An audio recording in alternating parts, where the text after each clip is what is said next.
So blacks want to play ball. The big brown balls. Everybody talking about their balls.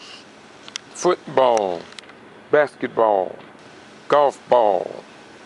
Everybody want to talk about the ball. Blacks play the big balls. Whites master the little balls, such as golf, etc., etc. But when it comes to the big balls, it seems as if though blacks play the big balls and master the big balls. But there's one big brown ball they cannot master.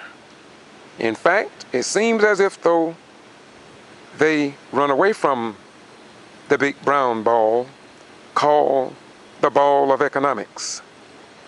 With over $700 billion coming through our hands, we got the power to make a change if we would only master the economic ball. So when will we wake up and start creating business in our own community and stop making everybody else rich and richer while we get poorer and poorer and poorer as we become the modern gladiators for others' entertainment, but we can't get the spearmint of our own mindset. So our children will benefit from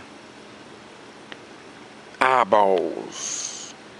Eyeballs. Make your balls work for you and your children and not for others. This is the Ghetto Free Press saying to you, I hope you enjoyed this series, and bye-bye, we gone.